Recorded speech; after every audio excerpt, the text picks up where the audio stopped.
A wave of relief swept over her at the thought of transmitting her anguish, and she began to cry. "What's the matter?" Cyrus's panicked voice asked. "I got a letter from Firoza," she said, through sniffling between her sobs. "Firoza?" Cyrus shouted. "What's happened to Firoza?" Zoreen blew her nose and said, with a supreme effort of will, she wants to marry a nun. Now, as soon as anybody wants to marry out of the community, we turn them into a nun. I think every community does that, isn't it? Cyrus found his wife huddled on their bed, her attractive eyes swollen, her elegant nose red. He gave her a hug and, pressing her beautiful head against his incipient paunch, scanned the letter silently. Firoza wrote she had met a wonderful boy at the university in New Jersey. She had agreed to marry him. Wherever I go, I state that university. She had agreed to marry him. She knew they would be very upset at the thought of her marrying a non-Parsi. His parents were Jews. The religious differences did not matter so much in America. They had decided to resolve the issue by becoming Unitarians. "Please don't be angry. I won't be able to bear it if you don't accept David." Zoreen suddenly reached down and retrieved the photograph that had already fallen to the floor and touched it as though it was contaminated by disease. She showed it to Cyrus. Zoreen's anxious eyes had already detected a sinister cast to her potential son-in-law's eyes, a profile that struck her as actorishly handsome and longish hair. But what upset Cyrus most were the pair of overdeveloped and hairy thighs, which to his fearful eyes appeared to bulge as obscenely as a goat's as they burst from a pair of frayed and patched denim shorts. "You'd better go at once," Cyrus said. "He can't even afford a decent pair of pants. God knows what he's already been up to." The last, an allusion to the imagined assault by those hairy thighs on the citadel of his daughter's virtue, was not lost on Zoreen.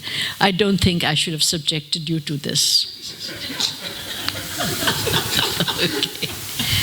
All right, and then, Zoreen is packed off to America, and of course she is quite, first when she perceives the boy, she is, said, "Oh, hi, how are you, David Press," that sort of thing, and that fellow is falling all over to please her, and she's being standoffish and showing all her diamond rings to him, and intimidating him.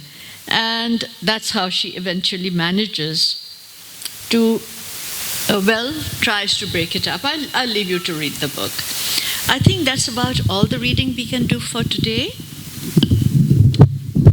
And if you have any questions, I can answer them happily. Yeah? Yeah, I understand. I haven't read the American Brat, but I understand it's autobiographical that your own daughter married a non-Parsi. Is that correct? And yeah. I was wondering how in religions like Parsis and the Muslims, this is okay for the boys to marry whoever they want, but it's not okay for the girls to marry outside of religion. Although in Islam, there is absolutely no such thing written in the Holy Quran. My own daughter married a white American, but he had to convert in order to marry. Yeah. And I'm just wondering, how did you react to that situation? Well, I reacted exactly like this. When I got the letter, I burst into tears. I phoned my husband. I said, "Come at once. Look, she wants to marry a nun." And you see, the basic fear is that in the Parsis, it's very severe. Once a girl marries out, she cannot enter our temple. She cannot attend our ceremonies. And there are a lot of ceremonies surrounded, around the Parsi community. So if she can't partake of that, she gets isolated.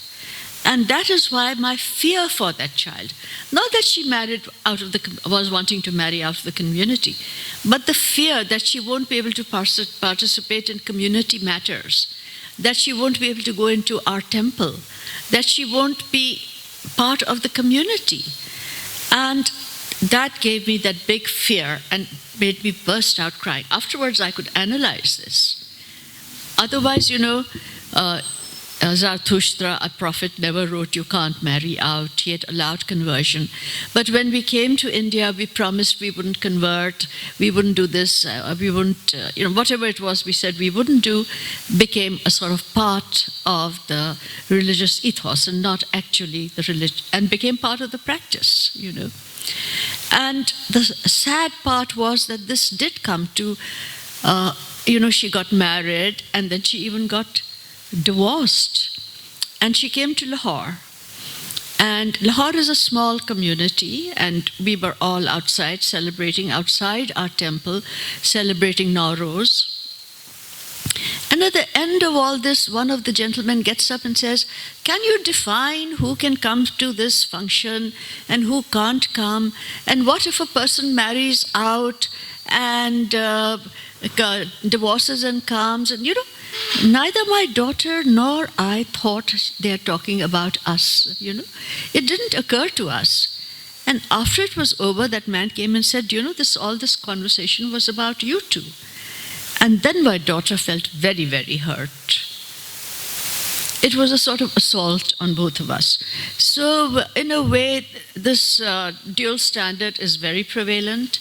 If a man marries out, he can remain Zoroastrian and his children can become Zoroastrian.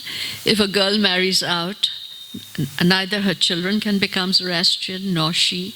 And of course, if a man marries out, his children don't want to become Zoroastrian because they say, you don't accept our mother to your faith. How dare we then follow your faith? So it's a sad thing for the girls. Any other questions?